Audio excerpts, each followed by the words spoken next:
కోటి మంది మహిళలను కోటీశ్వరులను చేసేదాకా ఊకునే తట్టేలేడు సీఎం రేవంత్ అన్న. ఈ నడుమ ఏడికి పోయినా మహిళలను కోటీశ్వరులను చేసే ముచ్చట మీద మాత్రం ఖచ్చితంగా మాట్లాడుతున్నాడు. ఇవాళ జహీరాబాద్కు పోయిన సీఎం రేవంత్ అన్న మళ్ళా మహిళలను కోటీశ్వరులను చేసే జోలు తీసిండు. మరి సీఎం రేవంత్ అన్న ఇవాళ ఆడ ఏం చేసిండు, ఏం కథ పురా కరుచుకుని రాపోండి. సంగారెడ్డి జిల్లా మాచనూరులో మంత్రులు ఎమ్మెల్యేలు ఎంపీలతో కలిసి కేంద్రీయ విద్యాలయం బిల్డింగ్ ను షాల్ చేసిన సీఎం రేవంత్ అన్న వస్తాపూర్ లో పెట్టిన సభ దగ్గర మహిళలు ఏర్పాటు చేసిన స్టాల్స్ ను చూసిండు.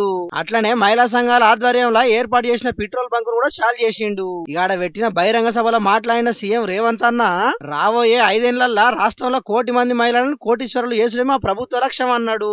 అదానీ అంబానీ అసంటి పెద్ద పారిశ్రామికవేత్తలతో పోటీ పడేటట్టు మహిళలను ముందుకు తీసుకుపోతామన్నాడు. ఇక జహీరాబాద్ నిమ్స్ చేయంగా భూములు పోయిన 5,612 కుటుంబాలకు ఇందిరమ్మ ఇండ్లు మంజూరు చేస్తామని హామీ ఇచ్చిండు. అట్లనే జహీరాబాద్ ను గేట్ వే ఆఫ్ ఇండస్ట్రీస్ గా తయారు చేసేందుకు ప్రభుత్వం పనిచేస్తున్నదని చెప్పిండు. ఈ మీటింగ్ లో కూడా సీఎం రేవంత్ అన్న మళ్ళోపారి సెంట్రల్ సర్కారు సాయం తీసుకుంటాం, ఎన్ని మాటలైనా ప్రధానమంత్రిని కలుస్తామని చెప్పుకొచ్చిండు. ఎన్నికలు వచ్చినప్పుడే రాజకీయాలు, ఎన్నికల తర్వాత అభివృద్ధి చేయడమే నా లక్ష్యం. కేంద్ర ప్రభుత్వ సహకారం తీసుకుంటాం. నరేంద్ర మోడీ గారు ఒక్కసారి కాదు 50 సార్లైనా కలుస్తాం.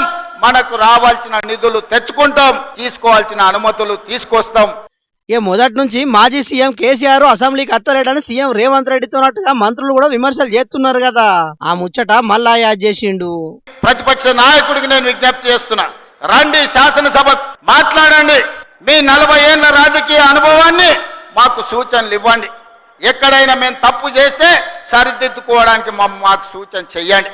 మీరు అధికారం ఉంటే వస్తాను, లేకపోతే నేను పోయి ఫామ్ హౌస్ లో పడుకుంటానంటే ప్రజలే ఆలోచించి విచక్షణతోని ప్రజలే నిర్ణయం తీసుకుంటారు. ముఖ్యమంత్రిగా నేను ఒక్కరోజు కూడా అహంభావం చూపించలేదు. చిన్నోళ్ళైనా పెద్దోళ్ళైనా అందరిని కలిసి అందరికి మేలు చేసే పని చేస్తున్నా. ప్రతిపక్ష నాయకుడు కూడా అసెంబ్లీకి వచ్చి మాకు సూచనలు ఇస్తే రాష్ట్రాన్ని ఇంకింత గొప్పగా డెవలపింగ్ చేస్తామని అన్నాడు. చూడాల మరి రేపట్ల రాష్ట్రం అప్పుల నుంచి బయటపడేందుకు ఏం చేస్తారో ఏం కథనో.